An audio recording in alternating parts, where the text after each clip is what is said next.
Naturalisasi oke, diaspora boleh, tetapi sangat penting juga untuk memperhatikan talenta lokal kita, meningkatkan kualitas dari sepak bola kita, supaya ada sinergi, ada kolaborasi untuk perkembangan sepak bola Indonesia.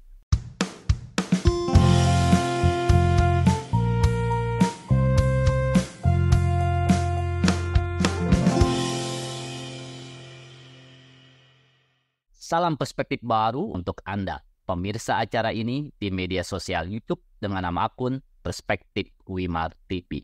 Saya, Hayat Mansur, kembali hadir menemani Anda untuk memandu acara favorit kita semua, yaitu wawancara khusus Perspektif Baru. Sahabat Perspektif Baru, pada bulan November tahun ini bisa disebut menjadi bulan kemeriahan bagi para penggemar sepak bola, terutama bagi Anda pencinta Timnas Nasional Indonesia.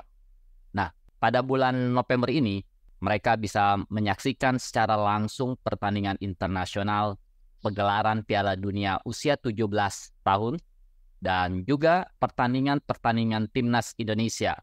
Di antaranya 3 pertandingan internasional untuk Timnas usia 17 dan 2 pertandingan internasional untuk Timnas Senior Indonesia.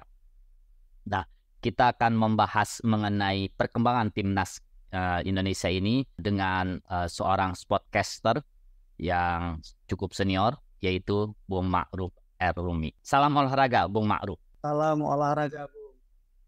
Iya, thank you untuk hadir di sela-sela kesempatannya, apalagi sekarang sedang banyak-banyaknya pertandingan internasional sepak bola di tanah air.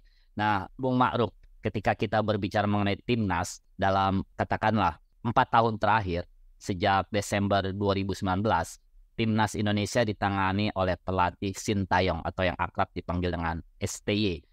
Jadi saat ini sudah sekitar 4 tahun. Nah, STY ini membangun tim skuad Garuda dengan mengandalkan pemain muda dan juga pemain naturalisasi.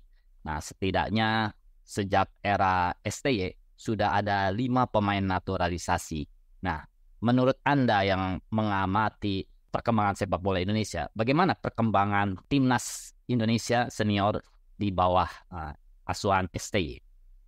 Ya, kalau kita bicara soal Timnas Indonesia, kita bicara soal fanatisme, kita bicara soal kecintaan masyarakat Indonesia terhadap Timnas Indonesia. Harus diakui bahwa sepak bola Indonesia termasuk juga Timnas itu mengalami pasang surut, mengalami situasi di mana kita pernah merasakan gelar juara, tapi kita juga pernah merasakan gelar juara. Kita juga sudah mengalami era Timnas Indonesia ditangani pelatih lokal, ditangani pelatih asal Eropa, ditangani pelatih asal Amerika Latin, kemudian juga sekarang ditangani oleh pelatih asal Asia, Korea Selatan, Sintayong. Ada ekspektasi besar ketika Sintayong kali pertama menangani Timnas Indonesia. Pertama, dia berasal dari Korea. Dia adalah legenda dari Korea, termasuk juga Timnas Korea. Yang kedua, dia datang dengan reputasi bahwa dia pernah menangani Timnas Korea Selatan di Piala Dunia dan kemudian berhasil mengalahkan Jerman. Meskipun yang harus menjadi catatan ketika Jerman dikalahkan oleh Korea Selatan, bukan Jerman yang mereka menjadi juara Piala Dunia atau Jerman yang dalam situasi transisi. Tapi apapun itu kemudian memunculkan sebuah ekspektasi besar. Apalagi saat itu Indonesia juga baru saja menjadi tuan rumah Asian Games dan kemudian ditangani oleh pelatih Indonesia yang disebut memiliki reputasi yang cukup bagus, mengembangkan sepak bola Indonesia dan kemudian membawa Timnas Indonesia di Asian Games melantas sampai ke fase gugur. Nah, situasi ini yang kemudian buat orang juga menaruh harapan besar buat Sintayong. Awalnya perjalanan Sintayong bersama dengan Timnas senior tidak terlalu mulus ya. Pertama adalah persiapan yang kuat, kedua kemudian ada pandemi COVID sehingga aktivitas sepak bola menjadi sedikit terhenti. Yang menarik adalah salah satu gebrakan besar ketika Sintayong menangani Timnas pertama di laga pertama waktu itu di kualifikasi Piala Dunia, Sintayong melakukan orang mengatakan seperti potong generasi. Pemain muda yang awalnya mereka masih bermain di level di bawah 23 tahun, bahkan mereka masih 20 tahun, kemudian diberikan kesempatan untuk merasakan atmosfer bersama dengan Timnas senior. Mereka sudah merasakan bagaimana bermain di babak prakualifikasi Piala. Hasilnya bisa kita lihat sampai sekarang perjalanannya bisa dikatakan smooth ya, karena kita kemudian menyaksikan ada nama Arhan Pratama, kemudian kita juga menyaksikan kan ada namanya Witan Sulaiman, kita melihat ada namanya Egy Maulana, ada kemudian nama-nama lain yang berhasil menjadi tulang punggung dari timnas Indonesia. Mereka menjadi tulang punggung dari timnas Indonesia saat usia mereka belum genap 23 tahun. Sehingga saat ada kualifikasi Piala Asia di bawah 23 tahun, nama-nama ini sudah bisa atau tetap bisa bermain padahal mereka secara reguler sudah bermain dengan timnas senior. Itu menjadi salah satu nilai plus ketika Sintayong menangani timnas Indonesia. Dalam kurun 4 tahun dia berhasil melakukan apa yang disebut dengan potong generasi. Dia berani mengubah komposisi pemain-pemain senior yang selama ini menjadi andalan dari pelatih-pelatih sebelumnya untuk kemudian mengorbitkan pemain-pemain muda. Tapi kita juga harus memberi catatan lain bahwa progres yang terjadi atau keberanian yang dilakukan oleh Sintayong tidak lepas dari memang kualitas dari para pemain muda kita. Kita ingat bagaimana timnas usia muda kita adalah salah satu atau kemudian bisa dikatakan yang terbaik di Asia Tenggara. Kenapa? Karena kita sudah merasakan gelar juara di AFF U19 di tahun 2013. Kita pernah merasakan gelar juara di timnas U16 di Asia Tenggara. Kita juga pernah merasakan gelar juara di timnas U22 di level Asia Tenggara. Dengan kualitas dan kemudian mentalitas juara yang sudah ditunjukkan dari beberapa pemain usia muda ini membuat Sintayong sangat yakin bahwa pemain muda kita punya kualitas, pemain muda kita punya mentalitas juara, dan itu yang kemudian dikembangkan oleh Sintayong. Jadi ada banyak hal positif yang diberikan Sintayong, tapi ada juga kontribusi positif yang dilakukan oleh pelatih-pelatih terutama di usia muda yang kemudian membuat Sintayong yakin dan percaya dengan para pemain muda.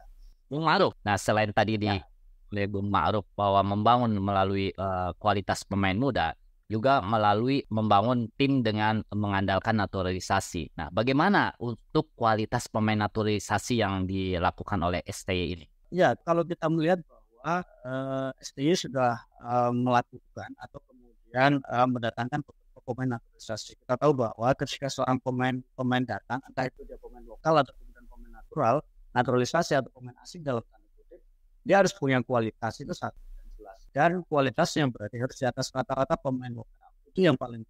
Yang kedua, dia harus firm atau kemudian dia harus cocok dengan apa yang diinginkan oleh Sintayong.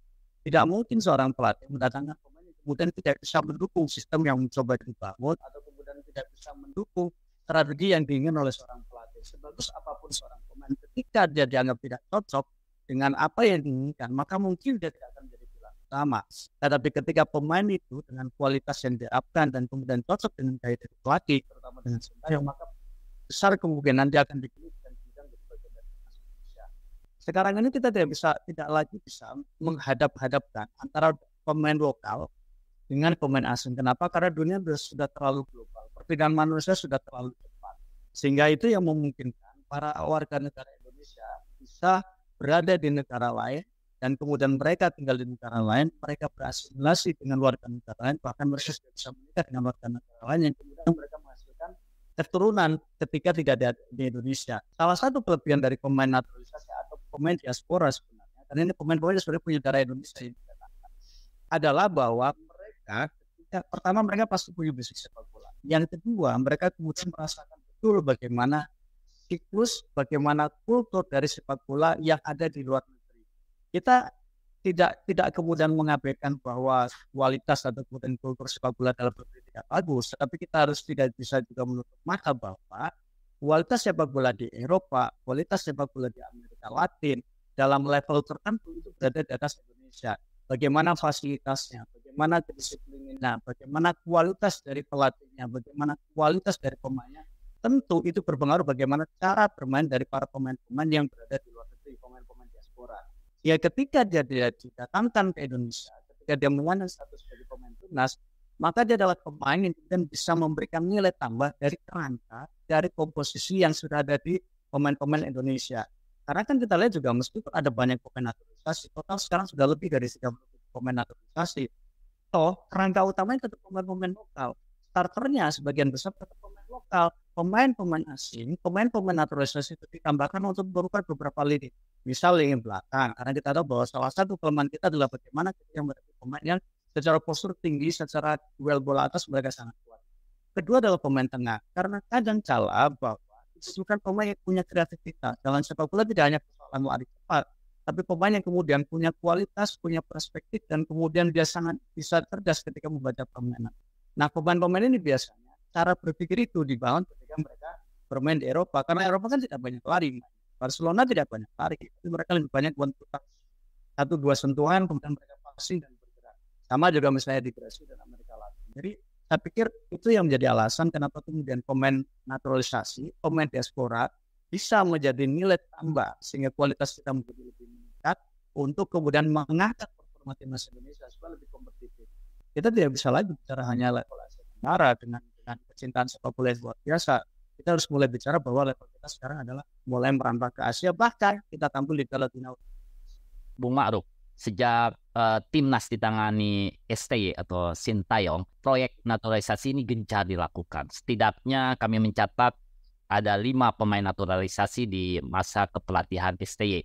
Namun STY ini masih belum puas dan kini masih ada beberapa proyek naturalisasi tambahan lagi untuk pemain. Nah, kami ingin tahu apa perbedaan proyek naturalisasi kita dengan negara-negara lain. Katakanlah dengan Malaysia dan Filipina. Kalau Filipina, catatan kami ada 21 pemain naturalisasi, ya, sehingga mereka juga sekarang peringkatnya terus terang lebih tinggi dibandingkan Indonesia. Filipina 138, Indonesia 145.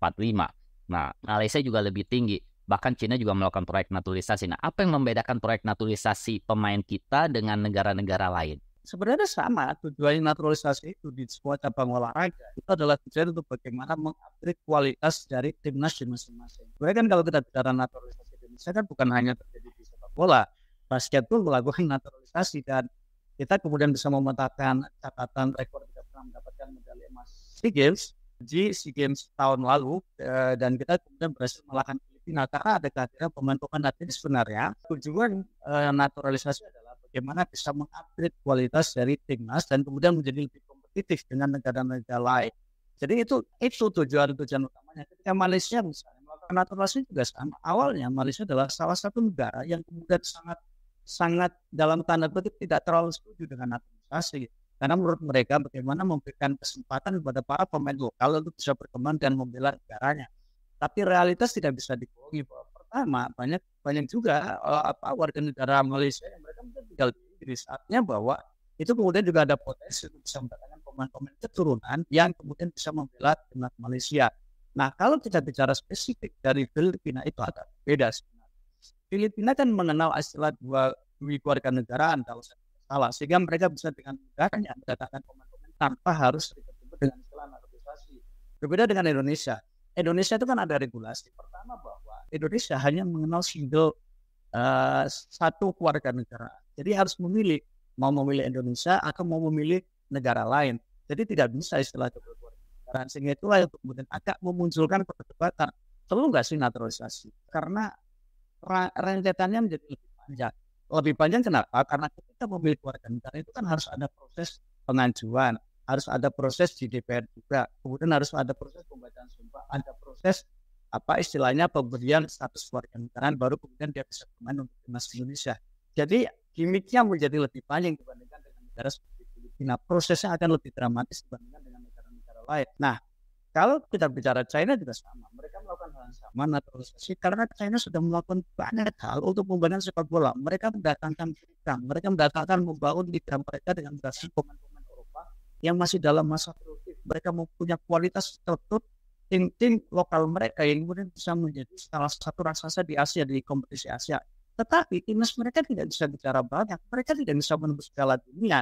Sehingga mau tidak mau mereka harus melakukan sesuatu yang berbeda, dan salah satu cara yang bisa dilakukan adalah dengan mendatangkan pemain-pemain yang punya keturunan China atau kemudian mereka bisa dikatakan memang mereka punya kualitas ya, diharapkan bisa membela China. Indonesia juga melakukan yang sama. Sekarang misalnya kita tampil di Piala Asia, kita harus mengakui bahwa ini menjadi salah satu pencapaian ketika timnas Indonesia tampil di Piala Asia.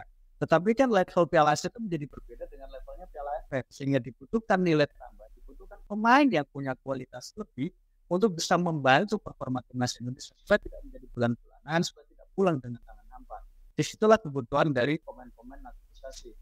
Kalau saya tidak kemudian membandingkan bahwa perlu tidaknya naturalisasi atau kemudian kontroversi naturalisasi, saya melihat bahwa selama pelatih membutuhkan, selama mereka melalui jalur yang benar, saya pikir wajar-wajar saja ketika mendatangkan pemain-pemain dengan darah asing dengan diaspora mereka, dan saya pikir tidak ada masalah sama sekali. Toh mereka memang punya keinginan membela Indonesia, mereka mau melepaskan status kewarganegaraan yang mungkin bisa mereka dapatkan dan itu berada di Eropa untuk bela Indonesia.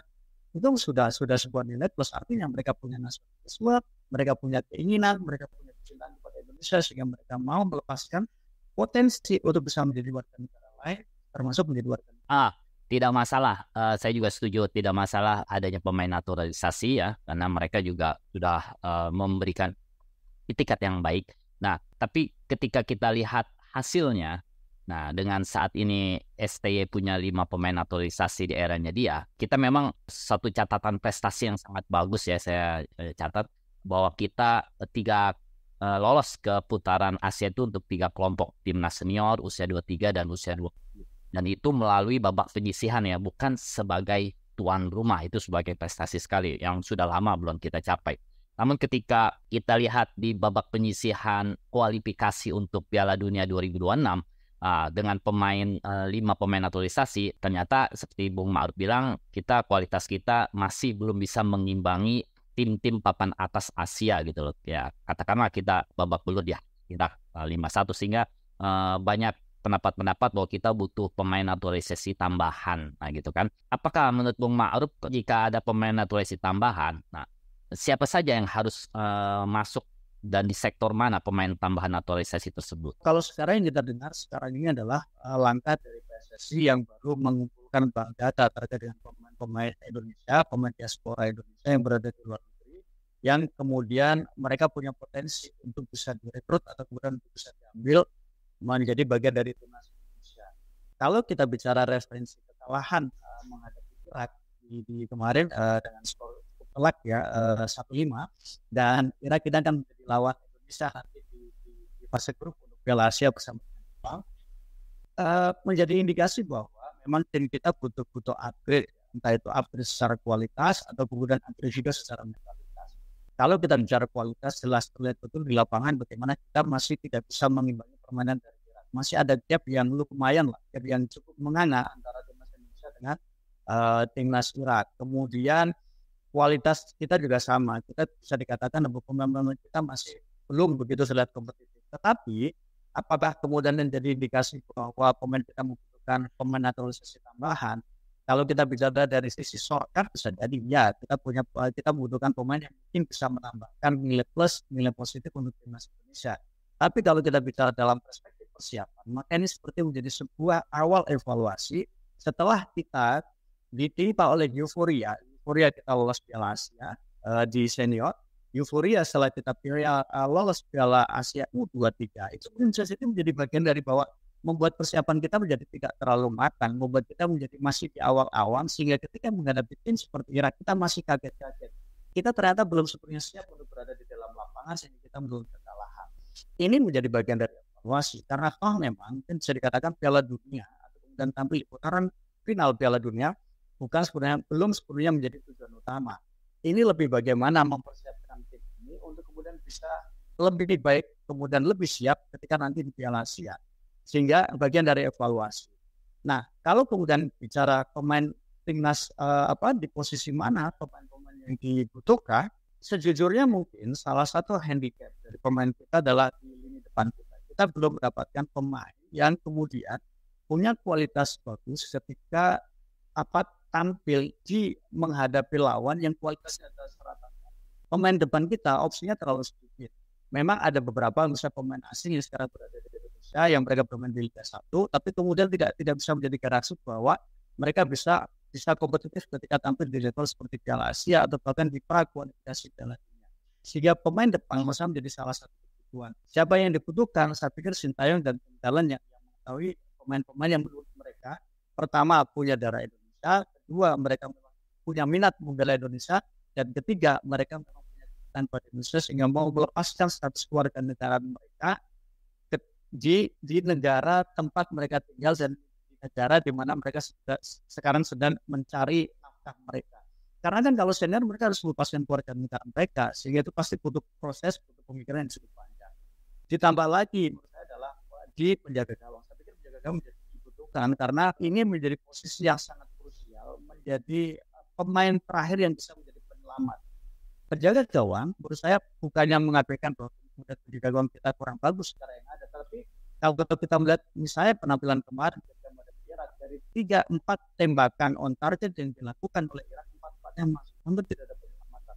Artinya di posisi ini kita membutuhkan tambahan untuk di pemain di posisi penjaga gawang. Selebihnya ya tinggal peningkatan kualitas, tapi jangan sampai kita langkah besar untuk mendatangkan pemain-pemain diaspora, pemain-pemain naturalisasi, jangan sampai kemudian mengecilkan peran dan kualitas dari pemain lokal. Jadi saya pikir tetap harus ada keseimbangan antara pemain-pemain diaspora, pemain naturalisasi dengan pemain lokal supaya ada keinginan besar, tetap ada cita-cita besar yang dimiliki oleh para penerus generasi di belakangnya, bahwa mereka juga punya potensi, mereka punya peluang untuk bisa bersaing dan membela timnas Indonesia. Anak-anak muda yang sekarang baru belajar di sekolah-sekolah sepak bola dan baru merintis sepak bola di Indonesia.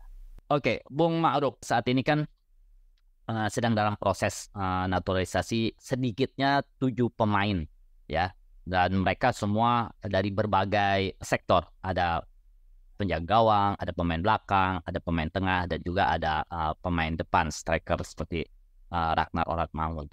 Nah, kalau mereka semua sudah berhasil atau sudah menjadi warga negara Indonesia, nah bagaimana perkembangan timnas kita? Nah, saya sih tidak masalah karena mereka sudah menjadi WNI dan mereka juga punya itikat baik mau melepaskan kewarganegaraan sebelumnya. Dan saya berkaca dari Maroko di Piala Dunia 2022, mereka punya 14 pemain kelahiran luar negeri dan mereka berhasil menembus untuk pertama kalinya sebagai negara Afrika pertama yang masuk ke semifinal Piala Dunia. Nah, apakah tim kita juga kalau ke-7 pemain yang sedang dalam proses ini di publik ini masuk jadi timnas kita, apakah timnas kita bisa juga berlaga di Piala Dunia? Itu harapan besarnya seperti itu. Bagaimana kemudian dengan tambahan kualitas yang didapatkan dari pemain-pemain naturalisasi atau pemain diaspora bisa membuat kualitas dari timnas Indonesia menjadi lebih baik lagi, grade-nya lebih meningkat. Apalagi kan PSSI sekarang mengatakan bahwa saat mereka mendatangkan pemain diaspora atau pemain naturalisasi adalah pemain yang punya grade A. Mereka yang memang sudah punya pengalaman bermain di tim elit atau tim yang pernah merasakan entah itu Liga Eropa atau kemudian juga bahkan Liga Champions. Jadi saya pikir itu yang menjadi sebuah sinyal yang positif bahwa naturalisasinya tidak asal-asalan, tidak kemudian asal pemain yang bau asing, pemain yang bau-bau Eropa kemudian diambil, tapi kualitasnya tidak pernah benar-benar kita tahu. Saya pikir itu sebuah sinyal yang positif. Apakah kemudian ini bisa menjadi salah satu jalan untuk kita menembus Piala Dunia? Yang bisa. Semua jalan bisa kita lakukan untuk kemudian bagaimana cara timnas bisa bermain di Piala Dunia. Apalagi yang sekarang ini jumlah untuk peserta Piala Dunia itu kan di-expand, ditambah lagi. Masing-masing dari asosiasi atau masing-masing dari konfederasi itu mendapatkan porsi yang sekarang bertambah. Seperti dimulai Piala Dunia tahun depan, itu kan jumlah pesertanya kan menjadi 64 negara. Jadi potensi untuk kemudian peluang untuk kita bisa tampil di Piala Dunia menjadi lebih besar, minimal menjadi wakil dari Asia dengan runtutan yang sudah jalan. Tapi setidaknya peluang itu menjadi besar. Tapi satu sisi kita juga harus bicara bahwa sepak bola tidak kemudian hanya persoalan berapa jumlah pemain asingnya, tapi di situ juga perlu peningkatan kualitas. Peningkatan kualitas dari permainannya, peningkatan kualitas dari pelatihnya, peningkatan kualitas dari strateginya, ditambah lagi ada peningkatan kualitas dari keberuntungannya. Kenapa? Karena sebagus apapun persiapan yang dilakukan, sebagus apapun materi yang dimiliki, tapi kalau kemudian di sepak bola tidak ada keberuntungan, maka agak sulit untuk bisa melakukan itu. Tapi yang paling penting menurut saya adalah bahwa segala cara bisa dilakukan, tapi jangan kemudian mengabaikan sepak bola itu juga ada di Indonesia loh. Pemain-pemain kita juga ada loh. Ada ratusan ribu anak yang sekarang sedang belajar sepak bola, membangun cita-cita, membangun mimpi mereka itu menjadi pemain-pemain besar, pemain-pemain berkarakter nasional dan kemudian berkualitas internasional. Jangan dilupakan itu juga. Naturalisasi jalan oke. Tapi kemudian bagaimana juga pembinaan sepak bola di level di dalam negeri juga harus ditingkatkan.